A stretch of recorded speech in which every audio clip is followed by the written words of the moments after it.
Hey guys, today we're going to be looking at the top 5 ADs in patch 5.17, and I want to try something a little bit different this time. So instead of me using random footage of me running around on that champion, I'm going to show you graphics I've made which will give you way more info and actually be more helpful. So just let me know what you prefer down in the comments below.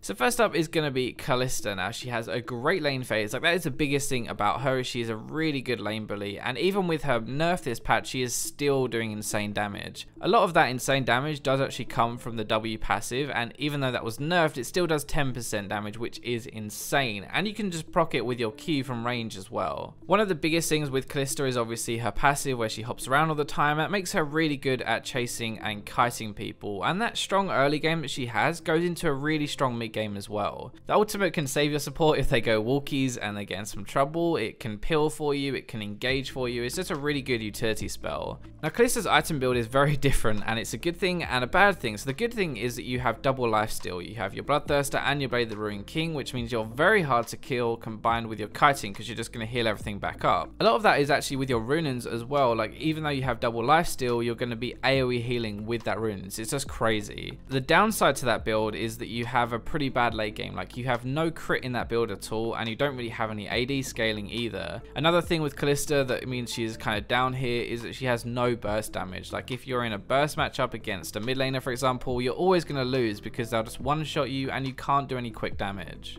So speeding her way into the number 4 spot is going to be Sivir. Now that by the way was a really subtle Sivir ultimate joke, so I hope you got that. Yep, okay. Anyway, so Sivir is still really strong. She's just fallen a little bit, and kind of because of two things. Nothing to do with her really either. The first thing is very simple. The other ADs above her can just output more damage, and I guess that's partly to do with the second thing as well. Now the current top laners actually suck for her. Like, they're really tanky, but they do way too much damage for her to deal with as well. And a lot of that is because she has pretty short range and just can't really kite people in team fights. Her lane phase is pretty good. She does good damage, good wave clear, and it's really hard to beat a Sivir because she'll just outpush you and you have to focus on the CS and not hitting her. Even if you do actually start to hit her, then she has her spell shield, which blocks damage and crowd control early, and can actually be the difference in a trade as well. Like for Graves, for example, if you block his Q, then he's got no damage left. Your ultimate is a thing that Sivir is famous for. It's amazing for team fights and making plays, and this is the thing that can really snowball a game mid-game, I guess. You group with your team, you use your ult, and you catch people constantly. One thing that is definitely underrated about Sivir, well, I don't know if it's underrated anymore because I say it every single time, but she has a huge amount of AoE damage in team fights, and you might not notice it, but it is definitely there. So the biggest problems with Sivir I've kind of already hinted at already, but she's just finding it very hard to deal with bruisers now, like the Garen and Irelia. She has very short range, and she has pretty high mana cost as well, though she does have her shield to kind of counteract that a little bit. Right, so taking the bronze medal this time is gonna be Jinx, and I go back and forth with Jinx like all the time. Like, in theory, okay, she should be pretty bad this patch, but she just isn't. The reason she should be bad is because the meta is moving more towards assassins and bruisers who are tanky but do damage, and both of which Jinx struggles with. I don't know, she's still a late game monster, she still does well in lane, and she has crazy carry potential, and even though she in theory should struggle with those people, when I play her I don't really have too much problem. So one of the biggest things with Jinx has always been that she snowballs really hard. Like, if she gets a lead, then she's going to be really powerful. She has this crazy late game, and I guess the thing is she's kind of like a ticking time bomb, right? If you don't shut her down in time, then she is going to carry late game, and if she gets a lead early, then she's just getting closer to that late game earlier. Part of that late game is just the crazy long range she has and the AoE crits, which are going to demolish team fights, and even if people get close to her, then she can swap to this short range attack speed steroid and meld them. Her passive helps massively in team fights to kite and clean up, and she is really overpowered with the new Jinx item as well. On a kind of random side note, if you have friends like me when we play normal games and they refuse to build the Jinx item for me when I'm playing AD, show them this video because it is absolutely overpowered and it is like AD carry heaven. So anyway, the reason Jinx isn't kind of higher on this list is because she needs items. Like, she doesn't have the best mid game unless she has a lead, and she doesn't have an escape, which means she does struggle a little bit against assassins and the bruisers I mentioned earlier. Taking a runner-up spot, oh Vayne, you lasted one patch at the top and now I've had to pull you back down. I'm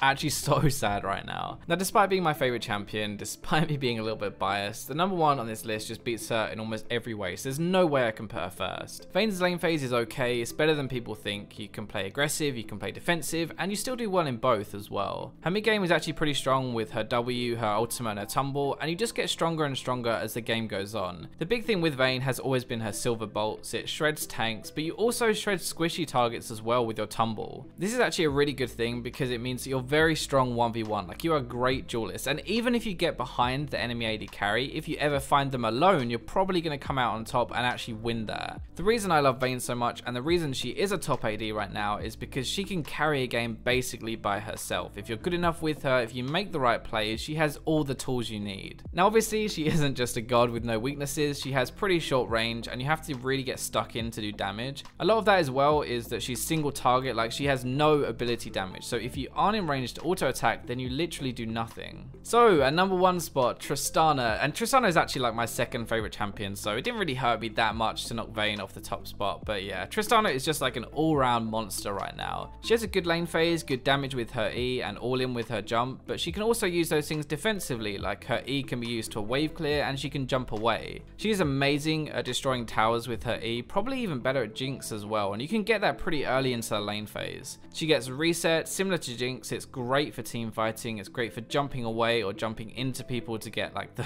easy pentakill. She is really safe in lane, like she can jump away, she can knock away. It's very hard to die or to get ganked, and that's kind of one of the big things with Vayne as well. Like she can jump away when Vayne uses her ultimate, she can knock Vayne away when she uses it, and she can disengage that fight and just choose to pick a good fight when she can poke with her E. The biggest thing with Tristana right now is she is a ticking time bomb. If you don't win the game by about 40 minutes, then she will take over and she will demolish your team with her incredible range. Similar to Jinx as well, she is OP with the new Zeke item, so if you're ever playing with a Tristana, buy that item and let her carry. The two biggest weaknesses really is that she has a semi-weak mid-game, even when she's doing okay in lane. Like again, she needs items like Jinx, she can do well, but she just isn't as strong as others. The other thing is that she is completely auto-attack reliant late game. Like if she falls behind, she will struggle to do damage until she gets items because her abilities just don't have that much damage. Okay, so those are the top 5 ADs this patch, but I know that you guys are thinking, where the hell is Mord? And yeah, sadly, Mord is the best bot laner right now, honestly. The thing is, I don't want to put him in this list because he's not really an AD carry. Like he's a completely different playstyle, different role, different build, different everything, and he just doesn't really fit with the others on this list. Yes, he does stomp lane, he can get the dragon, he has stupid damage, and he can snowball and just endlessly push. I don't really know what's going to happen with him, like I assume he's going to get nerfed pretty soon. I just didn't want to put him on this list specifically, but yes, he is really strong right now. So I have 2 honorable mentions apart from Mordekaiser who are actual AD carries, and the first one is Draven. Draven beats every single person on this list in lane. He has crazy damage, and that crazy damage is throughout the game, like early, mid, and late. So in terms of ADs and bot lane, he is amazing. The problem is that when you get into team fights, you'll get focused, you get locked down with crowd control, focused by assassins, and there just isn't really anything you can do at all. So he doesn't really carry that early game pressure into mid game unless you're really fed. The other one is Ashe, and Ashe is basically the same as Draven mid game. She gets focused and she struggles to really do anything. So her lane phase is strong, like she has good range, and her arrow is great for engage, but her high win rate comes more from her engages rather than actually carrying the game through damage. Now what I'm trying to say is that she is great in a good team, but with bad teammates, you're going to struggle to pill for yourself and carry in this meta of assassins and bruisers.